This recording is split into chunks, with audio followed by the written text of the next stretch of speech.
샬롬 할렐루야. 요한계시록 20장 6절에서 10절입니다. 그 첫째 부활에 참여하는 자들은 복이 있고 거룩하도다. 둘째 사망이 그들을 다스리는 권세가 없고 도리어 그들이 하나님과 그리스도의 제사장이 되어 1000년 동안 그리스도와 더불어 왕노릇하리라. 1000년이 잠에 사탄이 그 옥에서 놓여 나와서 땅의 사방 백성 곧 곡과 마곡을 미혹하고 모아 싸움을 붙이리니 그 수가 바다의 모래 같으리라. 그들이 지면에 널리 퍼져 성도들의 진과 사랑하시는 성을 두루매 하늘에서 불이 내려와 그들을 태워버리고 또 그들을 미혹하는 마귀가 불과 유황못에 던져지니 거기는 그 짐승과 거짓 선지자도 있어 세세토록 밤낮 괴로움을 받으리라. 아멘. 요한계시록 강의 68번째 68번째 천년왕국입니다. 천국 왕국에 대해서 살펴보겠고, 먼저 우리는 흐름을 잘 정리할 수 있도록 천년 왕국의 전체적인 개관을 살펴보고 나서 세부적인 내용을 살펴보도록 하겠습니다. 아담이 범죄하여 쫓겨난 후 이 땅에는 6000년의 인간 경작이 진행되어 왔습니다. 지구가 6000년이라는 게 아니고요. 지구 수명이 6000년이라는 게 아니고 아담과 하와가 이 지구에 내려와서 산 이후부터까지예요. 이후부터 6000년이에요. 지구의 수명은 아니에요. 그 경작이 날이 닿으면 6000년 동안 구원받고 소천한 분들과 함께 소천한 성도들과 함께 주님께서 공중에 강림하십니다. 이때 이 땅의 성도들도 공중으로 휴거되어 칠령 혼인잔치에 참여하게 되지요. 모든 눈물과 애통을 잊고 행복한 잔치를 벌이는 것입니다. 36세 때 낙기도회가 있었습니다. 한 6, 7명이 모여서 낙기도를 1시간 동안 하는데요. 그때 계속 환상이 보여주셨어요. 막 이제 제 눈앞에 솜덩어리 같은 게 있어서 하나님 저한테 사랑을 달라 기도했을 때 눈앞에 솜덩어리가 붕붕 떠 있어요. 그럼 이제 그러면서 이 솜덩어리 얼굴을 이제 이 솜덩어리에서 무엇이 느껴지느냐. 그래서 솜덩어리에서 이제 이렇게 얼굴을 대니까 따뜻하고 포근함이 느껴졌어요. 그러니까 사랑이 이렇게 따뜻하고 포근한 거다. 그렇게 알려주면서 시작을 해서 성령의 비둘기라고 하죠. 정말 빛나는 비둘기가 있고 또 휘어져 있는 그 이제 황금 벌판, 낫을 기다리는 그것도 보여주셨고 여기서 소천한 성도들과 함께 이 부분에서는 무덤인데 빛나요. 무덤에서 황금빛이 바래요. 그분들은 이제 주님이 공중 강림하실 때 미리 이제 같이 주님과 오시는 그런 분들이죠. 그게 있었어요. 그 다음에 마지막으로 환상 보이고 끝났거든요. 그 환상 보이고 끝난 거는 하늘에 구름 이제 비행기가 딱 지나가 캠프레이 뿌리면 띠가 생기죠. 그와 같이 턱넓은 띠가 있었어요. 그걸로 끝났어. 그거는 성령의 띠, 진리의 띠, 사랑의 띠, 그걸로 띠로 우리가 하나가 되는 그런 걸로 환상이 끝났어요. 그리고 필요할 때만 잠깐씩 하나님께서 환상을 보여주셨고, 그래서 뭐 봤다 하는 분들을 제가 위태하게 하는 것이 그 일시적인 현상이라고요. 그게 몇 년 안 간다고요. 거기에 붙잡히면 안 된다고요. 말씀. 아까도 하나님의 그 언약의 말씀을 마음에 두고 생각에 기록을 하라고 그러잖아요. 저는 제 뇌 상태는 아버지 하나님께서 재창조를 해 놓으셔서 아버지 하나님과 주님께서 컨트롤 해 주세요. 그때그때 떠오르게 해요. 그래서 어제 같은 경우도 이제 그의 귀한 빛에 들어가는, 또 잊었네. 아름다운 덕을 선포하게 하려 함이라. 이 말씀이 이제 갑자기 이제 떠올려줘서 했는데 저가 암기하지 않은 상태라 안 나왔죠. 그럼으로써 찾아서 기록을 했다고요. 기록을 해서 내보냈잖아요.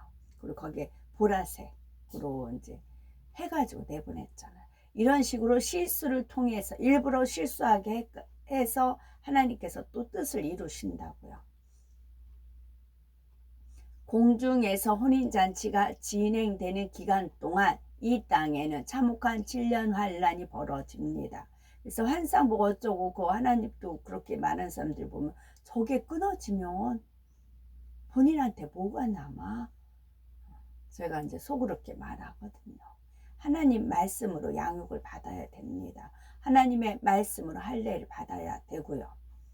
대부분의 사람들이 핵전쟁과 각종 재앙으로 죽고 지구는 오염되어 황폐해집니다. 이 7년의 기한이 찰 때쯤 되면 지구상의 자연도 문명도 환경도 거의 초토화된다고 보시면 되지요. 하늘의 해와 달이 보이지 않을 정도로 오염되고 어지간한 건물들도 다 파괴되고 없습니다. 이 참혹한 환란 중에도 살아남은 사람들이 있지만 그들도 이 땅에 그냥 내버려 둔다면 그리 오래 살 수는 없을 것입니다. 전쟁이나 재앙이 더 이상 없다 할지라도 이미 하늘도 땅도 물도 온통 오염되어 사람이 살기 어려운 환경이기 때문이지요. 이런 환경 속에 7년이 다 차면 주님께서 성도들과 더불어 이 땅에 내려오시는데 주님께서는 먼저 모든 환경을 정화시키십니다. 태초에 말씀으로 천지 만물을 창조하셨듯이 말씀으로 명하시면 공기와 물과 땅이 정화되고 자연 환경도 새롭게 회복이 됩니다. 이처럼 새롭게 회복된 환경 속에서 주님께서 다스리시는 천년 왕국이 시작이 됩니다. 7년 환란 중에도 살아남은 극소수의 육의 사람들과 7년 혼인잔치를 마친 영의 사람들이 이 땅에서 함께 천년 왕국에 들어가는 것입니다. 물론 이들이 서로 섞여서 생활하는 것은 아니고 육의 사람들과 영의 사람들의 처소가 구분이 됩니다. 영의 사람들이 거하는 성이 따로 있어서 영의 사람들은 이 성 안에서 살아가고 육의 사람들은 성 밖에서 살아갑니다. 모든 문명과 시설이 파괴되었기에 성 밖에 거하는 육의 사람들은 원시적인 수준의 생활을 합니다. 반면 영의 사람들은 구별된 성 안에서 불편함이 없는 생활을 하지요. 7년 환란을 지내고 살아남은 육의 사람들은 우리가 상상하기 어려울 만큼 극소수입니다. 그러나 1000년의 시간을 거치면서 그 수가 다시 급속하게 불어납니다. 사망도 재앙도 없고 먹을 것도 풍족하니 얼마나 더 빠르게 번성하겠습니까? 처음에는 거의 인구가 없다시피 시작한다 해도 1000년이 되면 무수한 사람들이 지구상에 퍼져 살게 됩니다. 영의 사람들은 이렇게 번성하는 육의 사람들에게 1000년 동안 부지런히 진리를 가르칩니다. 하나님에 대해서, 주님에 대해서, 인간 경작의 시작과 끝에 대해서 알려줍니다.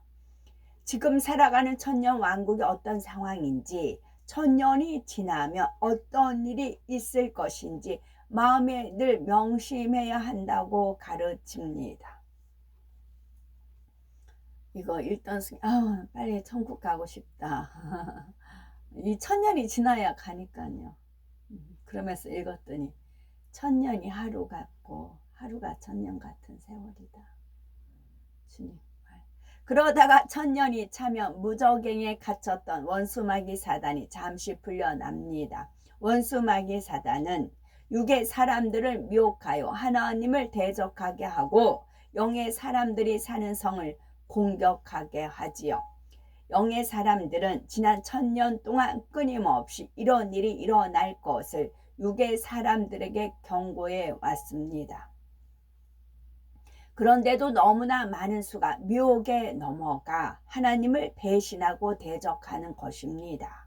이 육의 사람들이 성을 공격해 올 때 하나님께서는 하늘로부터 불을 내리셔서 이들을 멸하십니다. 이것으로 천년 왕국도 막을 내리고 이제 최후의 대심판이 시작이 됩니다. 좀 더 구체적으로 천년 왕국의 생활에 대해서 살펴보면 7년 환란 동안 이 땅은 완전히 피폐해진지요. 이것은 단순히 환경이 쾌적하지 않다거나 살기에 좀 불편한 정도가 아닙니다. 오늘날도 공해가 심한 도시에서는 호흡기나 피부 질환이 많습니다. 독성이 많은 물질을 다루는 공장에서는 노동자들의 백혈병이나 암으로 죽는 확률이 높다고 하지요. 또 반사능으로 오염된 지역에서는 원인 모를 질병은 물론 기형아가 태어나는 일도 많습니다.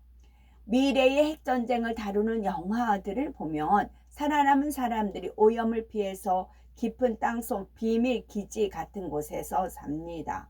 그러다가 아주 오랜 시일이 지나면 혹시라도 지상의 환경이 회복되었는지를 탐색하는 것이죠.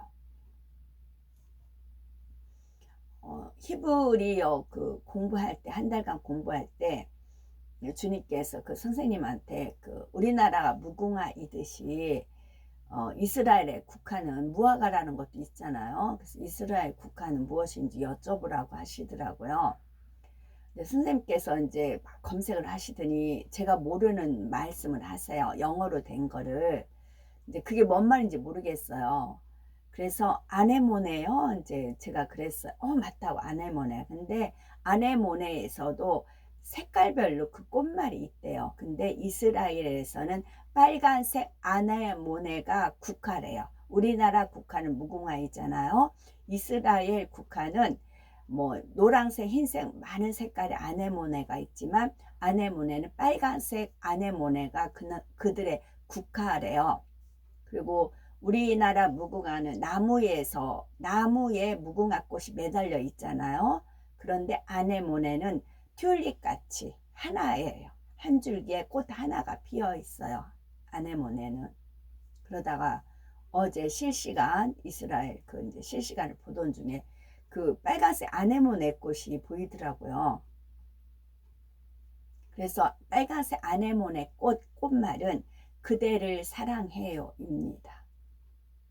그대를 사랑해요. 아버지 하나님께서는 그 꽃말을 누가 지었는지 모르지만 꽃말에 그대를 사랑해요. 그대를 사랑해요. 주님 아버지 하나님께서 그런 거죠. 그들 민족아 그들 사랑해요. 사랑해요. 사랑해요. 그 실시간을 제가 보면서 앞으로 이것은 서막에 불과하거든요. 하마스가 이들을 괴롭혔던 이것은 서막이에요. 서막의 서막에 불과해요. 7년 환란이 기다리고 있는 겁니다. 그랬을 때 이들의 비통함, 그것이 또 이제 읽어지면서 가슴이 멍멍해지더라고요. 그래서 빨간 아네모네는 이스라엘 국화인데 꽃말은 그대를 사랑해요 입니다. 이런 것처럼 꽃 하나하나가 그대를 사랑해요. 그대를 사랑해요. 그 말 뜻이 있는 거예요. 이런 것처럼 7년 환란이 막바지에 이르면 이 세상은 온통 오염 물질로 뒤덮이게 됩니다. 계절과 대기의 순환, 바닷물의 순환 같은 자연계의 질서도 다 깨어지지요. 그리고 암인데 암이란 소리 하지 마. 그냥 종기야 종기. 그러면 되나요? 아니요. 암은 암이다. 진단이 정확히 내려야 돼요. 퍼지기 때문에. 암을 아니야 그냥 종기야 종기 그렇게 하시면 안 돼요.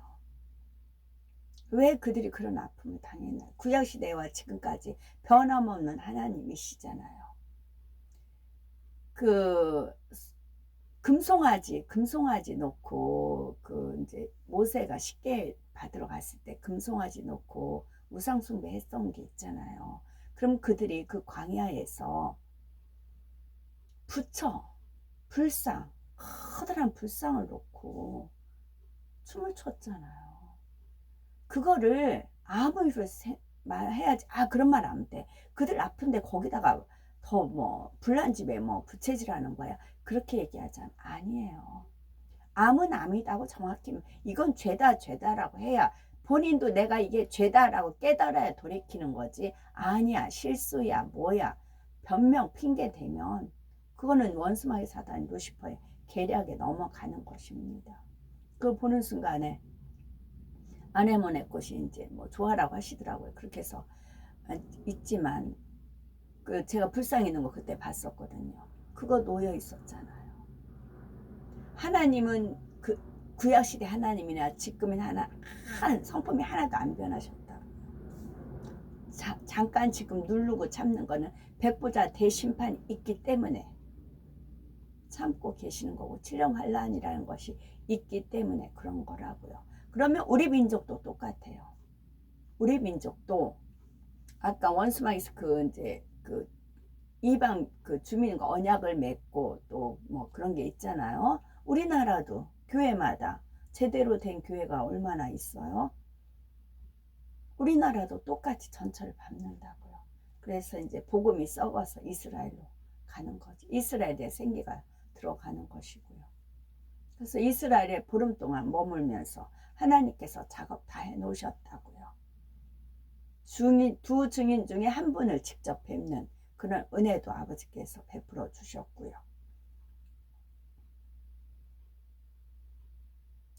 암은 암이다 정확히 판단해야 돼요. 그것 때문에 이제 저주 내려서 그렇게 했다 그러면 하지 말라 그러시는데 아니라고요. 아닌 건 아니다 정확히 해야 된다고요. 스무스하게 넘어갈 일이 아니라고요. 물도 오염되어 그 안에 생물들이 죽고 식수를 구하기도 어렵습니다. 내가 뭐를 잘못했으면 내가 잘못한 게 무엇인지 인정하고 해야 돌이켜서 벗어나는 거지. 그냥 스무스하게 넘어가서 되는 일이 아닙니다. 어제 잠깐 보는데도 부처상하고 그들이 금송아지 놨을 때도 노하셨잖아요. 부처상 놨을 때 얼마나 아버지 하나님께서 노하셨겠어요. 식수를 구하기도 어렵습니다. 땅이 오염되고 살림도 불에 타서 식물을 얻을 수도 없지요. 전쟁과 난리 속에 살아남은 사람이 있다 해도 얼마나 더 생존할 수 있을지 보장할 수가 없는 환경이 되는 것입니다. 마태복음 24장 그리고 저쪽 광화문에 뭐예요? 찬송 부르고 부처 불탁 목탁 두들기고 한 재단에 그렇게 세웠잖아요. 천주교 짬뽕 혼합. 마태복음 24장 29에서 31절에 보면 이런 상황을 잘 설명하고 있습니다. 그날 그러면 하나님이 그들의 기도에 응답을 한다고 해봐요. 하나님 뭐가 되겠어요? 하나님이 언약하신 말씀이 있는데 그날 환란 후에 즉시 해가 어두워지며 달이 빛을 내지 아니하며 별들이 하늘에서 떨어지며 하늘의 권능들이 흔들리리라. 제가 더불어 말씀드릴게요. 요번에 이제 행사가 있잖아요. 거기 완전 짬뽕 되어 있잖아요. 완전히 어떻게 되려나 모르겠어요. 그때의 인자의 징조가 하늘에서 보이겠고 그때의 땅의 모든 족속들이 통곡하며 그들이 인자가 구름을 타고 능력과 큰 영광으로 오는 것을 보리라. 저가 큰 나팔 소리와 함께 천사들을 보내리니 저희가 그 택하신 자들을 하늘 이 끝에서 저 끝까지 사방에서 모으리라. 이 구절들을 보고 어떤 사람들은 주님의 공중 강림을 설명한 것이라 생각합니다. 그러나 이것은 7년 환란 후에 오염된 세상과 천년 왕국을 시작하기 위해 주님께서 이 땅에 임하시는 장면을 나타내지요. 택하신 자들을 하늘 이 끝에서 저 끝까지 모은다는 것은 공중에서 혼인잔치하던 영혼들이 다 함께 지상으로 내려오게 되는 것을 설명합니다. 이렇게 열악한 상황 속에 임하신 주님께서는 먼저 모든 환경을 정화시키십니다. 하늘과 땅과 바다의 오염 물질을 다 거두시고 만물을 소성케 하시지요. 아담이 처음 이 땅에 내려왔을 때는 그래도 땅이 비옥했습니다. 아담의 범죄로 인해 땅도 저주를 받았지만 지금보다는 수월하게 소산을 얻을 수 있었지요. 그런데 점점 세상이 악이 더해지면서 땅도 차차 오염되어 척박해진 것입니다. 주님께서 오셔서 지구를 회복시키시면 그 처음부터 땅이 기름지게 되고 사람이 심는 대로 풍성한 소산을 얻게 됩니다. 심지 않고 저절로 자란 열매들도 많이 얻을 수 있고요. 살육하는 것이 없으니 육식은 하지 않지만 그렇다고 영양이 결핍되거나 배가 고픈 것이 아니지요. 원래 노아 시대 이전의 사람이 악이 지금보다 덜했을 때는 고기를 먹지 않았습니다. 천년 왕국 동안도 육식을 하지 않는다 해도 부족함이 없고 과실과 채소로도 충분하였지요. 물도 깨끗한 물로 변화되고 모든 지역이 동일한 물맛으로 회복이 됩니다. 대기와 물의 흐름, 계절의 순환이 다 질서대로 제자리를 잡게 되지요. 그러나 6천년의 경작 기간과 달리 사계절이 뚜렷한 것은 아닙니다. 더 큰 더위나 추위, 태풍, 가뭄, 홍수 이런 것을 겪는 것도 아닙니다. 주님의 능력 가운데 필요한 대로 햇빛과 비, 바람이 조절되어 가장 쾌적하고 살기 좋은 환경이 됩니다. 이런 환경 속에서 땅 위에는 천년 동안 주님과 영의 사람들이 거할 처소가 지어집니다. 제가 좋아하는 날씨가 있어요.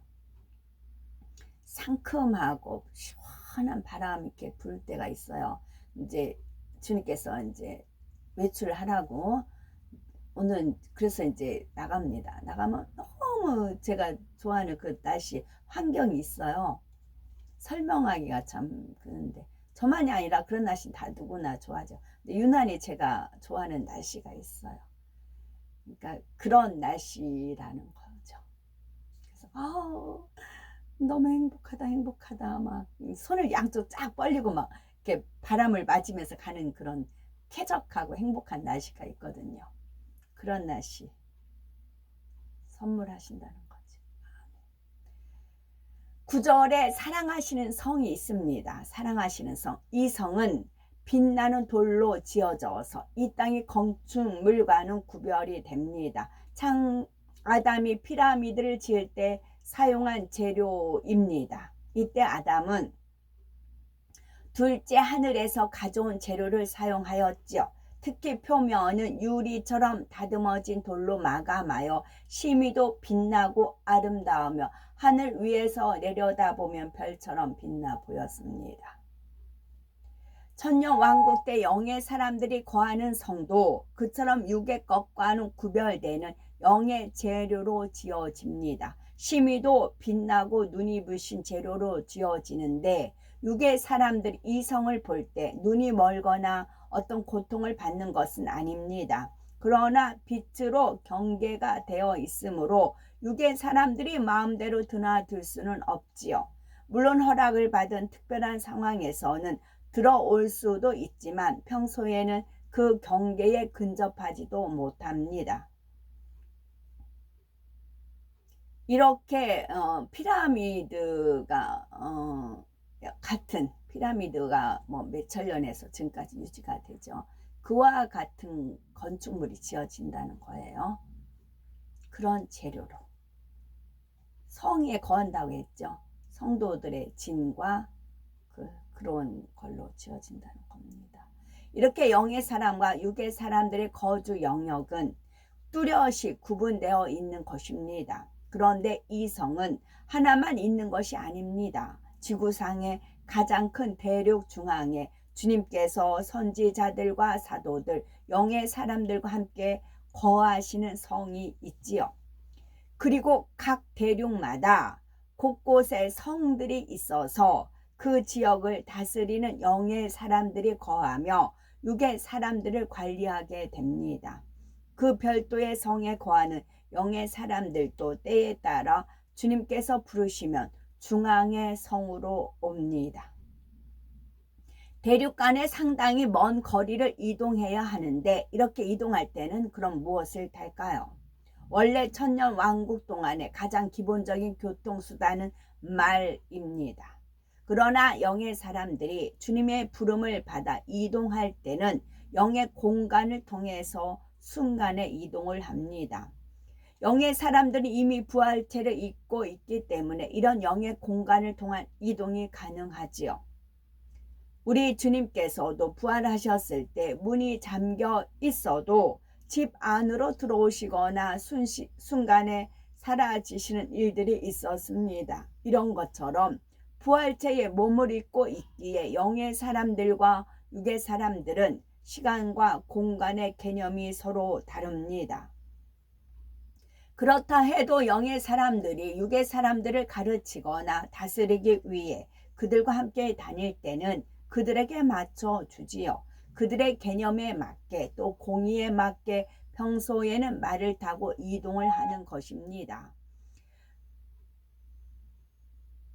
부활체에 대해서 살펴보면 사람이 죽어서 영혼이 육의 몸에서 빠져나가면 이때는 죽기 전에 가졌던 육의 모습과 닮은 영체를 입고 있습니다. 이 영체는 어린아이 때 죽은 사람은 어린아이의 형상이고 노인으로 죽었으면 노인의 형상입니다. 이 땅의 몸과 달리 주름이나 흉터, 장애 같은 것은 없고 그 나이가 어느 정도인지는 알 수 있는 형상입니다. 부활체는요, 영체의 상태로 천국의 대기 장소에 머물러 있던 사람들은 주님의 공중 강림 때에 부활체의 몸을 입게 됩니다. 살아서 공중으로 들림받는 성도들도 역시 신령한 몸으로 변화되지요. 이 부활체는 어린아이나 노인의 형상이 아니라 모두가 33세, 33으로 환원이 된 아름다운 모습입니다. 혼인잔치 기간입니다. 혼인잔치 기간과 이어지는 천년 왕국 때도 성도들은 계속 부활체를 입은 상태입니다. 이 부활체는 둘째 하늘에 적합한 몸으로 영적인 몸이기는 하지만 육의 사람들의 눈에도 보여지고 만져집니다. 성경에 보면 예수님께서 부활하신 뒤에 떡이나 생선 같은 음식도 잡수신 기록이 나오지요. 부활체의 몸을 입은 사람들도 이렇게 육의 음식을 먹을 수는 있지만 그 음식이 맛있게 느껴지는 것은 아닙니다. 영의 세계에서는 먹는 영의 음식들은 육의 음식과 비교할 수 없이 감미롭습니다. 그러므로 굳이 육의 음식을 먹지는 않지만 육의 사람들에게 초청을 받게 되면 그들과 함께 육의 음식을 먹어주기도 합니다. 이렇게 육의 음식을 먹을 때도 육의 사람들처럼 소화기관을 통해 흡수하고 배설하는 것은 아닙니다. 음식을 먹는 대로 분해시켜서 호흡을 통해 몸 밖으로 내보내게 되지요. 영의 사람들은 이렇게 부활체의 몸으로 7년 혼인잔치와 천년 왕국을 보내게 되고 백보자 대심판 후에는 온전한 영체로 변합니다. 부활체가 둘째 하늘에 더 적합한 몸인 반면에 온전한 영체는 온전한 영의 공간, 곧 셋째 하늘의 천국에 적합한 몸입니다. 그러면 왜 소천한 영혼들이 천국의 대기 장소에 거하면서 곧바로 온전한 영체를 입지 않는 것일까요? 이는 아직 둘째 하늘의 혼인잔치와 이 땅에 천년 왕국이 남아있기 때문입니다. 물론 몇몇 분을 예외입니다. 이미 온전한 영체를 입으신 분들이 있습니다. 서열 1, 2, 3, 4. 1등이 엘리야, 2등이 에녹, 3등이 아브람, 4등이 모세입니다. 육의 사람들은 육의 몸을 그대로 입고 있지만 질병, 사망이 없고 건강하고 행복하게 살아가는 것입니다. 처음 천년 왕국에 들어간 육의 사람은 우리에게 그 수를 밝힐 수는 없지만 놀란 만큼 적은 수입니다. 그렇다 해도 천년의 세월이 지나게 되면 온 땅에 편만하도록 번성하지요. 애굽에 들어간 70명의 이스라엘 족속이 400년이 지나면서 얼마나 불어났습니까? 출애굽 당시 나온 인원이 유아를 제외하고 보행하는 장정만 60만 가량이지요. 여자와 아이들, 연약한 노이들까지 합치면 200만 명은 좋게 되었을 것입니다. 더구나 이 당시는 수명이 닿으면 죽게 되고 과학과 의학이 발달되지 않았으니 수명을 다하지 못하고 죽는 수도 많았고요. 반면에 천년 왕국에서는 사망이 없습니다. 굶을 걱정도 없고 추위나 더위나 질병도 재앙도 없습니다. 그러니 천년이 지나면 기하급수적으로 인구가 늘어나는 것입니다. 그런데 이렇게 수가 늘어난다 해도 오늘날과 같은 문명은 이루지는 못합니다. 물론 살아남은 소수의 사람들에게는 과거의 문명에 대한 기억과 지식이 있지요. 그러나 그 문명을 발전시킬 능력이 없습니다. 비유를 들어서 우리 중에서 10여 명 정도만 아주 큰 무인도에 남아있다고 가정해 보면 능력이 있는 분, 아무리 뛰어난 컴퓨터 전문가나 전기 기술자라 해도 이 무인도에서는 아무 의미가 없지요.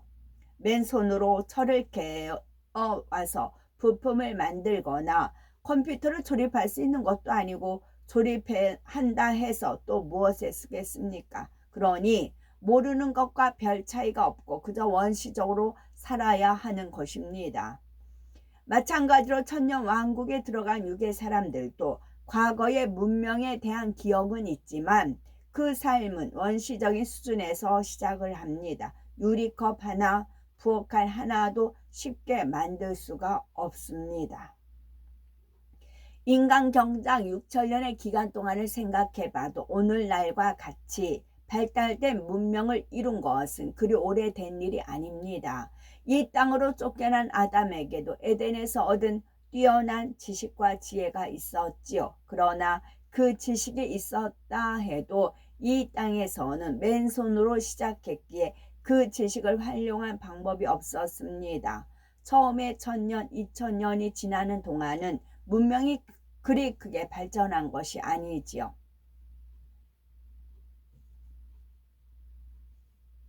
오늘날처럼 컴퓨터나 자동차, 고층 건물 이런 것을 이루는 문명의 발달은 없습니다. 그러니 환경 오염 같은 것도 없고 질병과 재앙, 사망이 없을 뿐만 아니라 미움과 다툼과 어떠한 악도 없습니다. 이때는 모두가 마치 성결된 사람들처럼 온유하고 화평하게 살아갑니다. 이사야 11장 6절에서 9절에 그때에 이리가 어린 양과 함께 거하며 표범이 어린 염소와 함께 누우며 송아지와 어린 사자와 살찐 짐승이 함께 있어 어린아이에게 끌리며 암소와 곰이 함께 먹으며 그것들의 새끼가 함께 엎드리며 사자가 소처럼 풀을 먹을 것이며 젖 먹는 아이가 독사의 구멍에서 장난하며 젖된 어린아이가 독사의 굴에 손을 넣을 것이라. 나의 거룩한 산 모든 곳에서 해됨도 없고 상함도 없을 것이니 이는 물이 바다를 덮은 같이 여호와를 아는 지식이 세상에 충만할 것임이니라 했습니다. 물이 바다를 덮은 같이 여호와를 아는 지식이 세상에 충만한 것은 천년 왕국이네요. 이때 그렇다는 거네요. 이러한 평안 가운데 천년 세월은 금세 지나갑니다. 그 천년이 차게 되면 원수마귀 사단이 잠시 풀려난다 하였지요. 그러면 이때 수많은 유괴 사람들이 사단의 미혹을 받아 멸망길로 갑니다. 참 이상한 일이죠. 이 유괴 사람들은 그동안에 악이 없는 세상에 얼마나 편안한지 체험을 했습니다. 또 원수마귀 사단이 잠시 풀려날 때 그 미혹을 받아들이면 멸망으로 간다고 천년 동안 누누이 듣고 배웠지요. 그런데도 왜 그들은 미혹을 받게 되는 것일까요?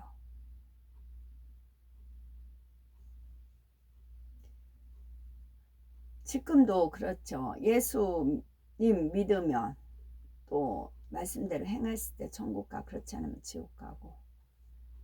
제가 또 이제 토요일 날 있었던 것도 완전 까발려서 얘기를 해요. 그 동영상 마침 이제 제 카톡에 찍은 게 올라왔길래 보여드렸잖아요. 거짓 선지자가 무엇인지. 그래도 돌이킬까요? 아니요. 마수에 걸렸어요. 마수에 걸려가지고 못 나와요. 원수마귀 사단 루시퍼가 안 놔줘요. 그쪽에서 애원하는 걸 한 번씩 이제 생방에 이제 나온 거 들어봐요. 제가 보기에는 너무 어둠이고 아닌 게 많아. 근데 그들은 착각 속에 빠졌어요. 서로가 선지자라고 불러보면서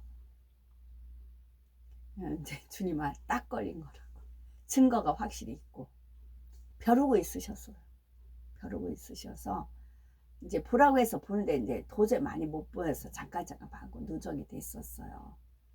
그래서 마침 증거도 있었고 제가 한 말도 있고 제가 앞에서도 겪었고 그래서 제시를 했어요. 그 마수에서 빠져나올까요?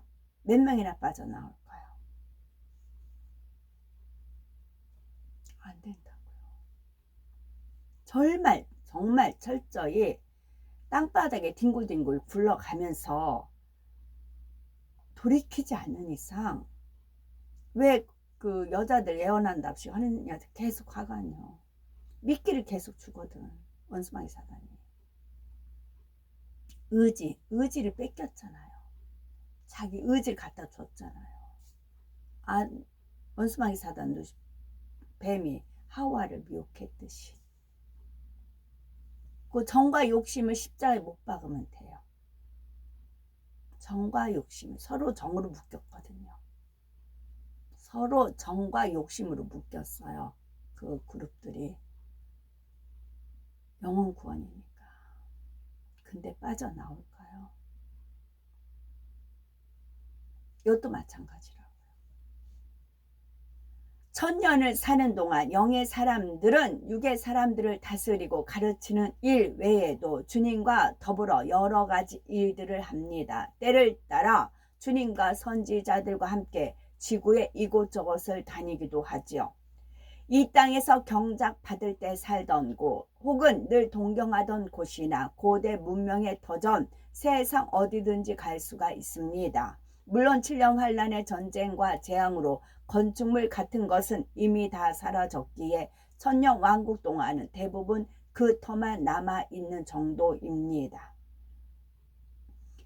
이런 곳을 다닐 때 주님께서는 자상한 안내자가 되어 주십니다. 지구를 어떻게 창조하셨는지, 어떻게 변천되어 왔는지, 또 오늘날 사람들이 과학적으로 밝혀낼 수 없는 여러 가지 현상들은 어떻게 나타났는지, 천지 만물에 숨겨진 원리들을 하나하나 설명해 주십니다.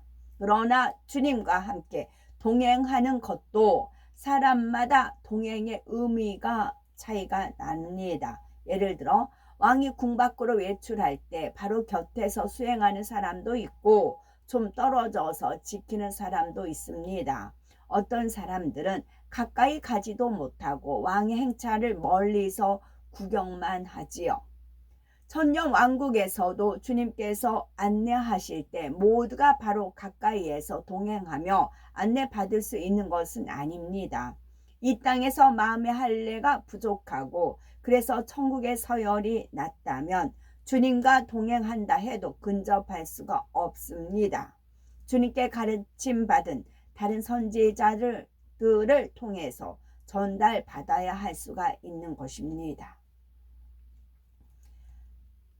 천년 왕국이 오면은 어디를 제일 가보고 싶으신지요? 또 주님과는 어떤 모습으로 동행하고 싶으신지요? 주님의 바로 곁에 항상 동행하며 하나하나 설명을 듣고 싶으시겠죠? 아니면 싶으십니까? 아니면 그냥 멀리 떨어져서 가더라도 주님께서 설명해 주시는 내용만 전달만 받으면 족하다 하시겠습니까? 우리는 부지런히 신부 단장을 마치셔야 되겠고 천년 왕국에 이르면 말할 수 없는 행복으로 이곳저곳을 함께 다닐 때 사랑하는 우리 모두는 더 가까이 주님과 동행할 수 있기를 바라고, 그리고 새 예루살렘까지 영원히 이어지는 그 행복을 모두가 함께 누렸으면 좋겠습니다. 제가 이스라엘 보름 동안 거했을 때 주님 이제 같이 관광 코스로 이제 성지순례 가잖아요. 주님께서 우리 천년왕국 때 여기 가보자 여기 가보자 그렇게 하셨어요. 미리. 그때가 언제예요? 2019였죠.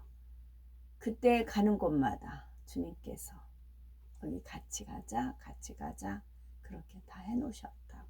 우리 주님은 천년왕국 때 만물의 주인이시잖아요. 그걸 우리한테 설명하신다고요. 그리고 이제 좀 서열이 낮은 분들은 이제 단 사람 배운 사람이 또 전달받고, 그 행복이기 때문에 천년이 하루같이 하루가 천년같이 지내는 천년 왕국이 도래합니다. 아멘.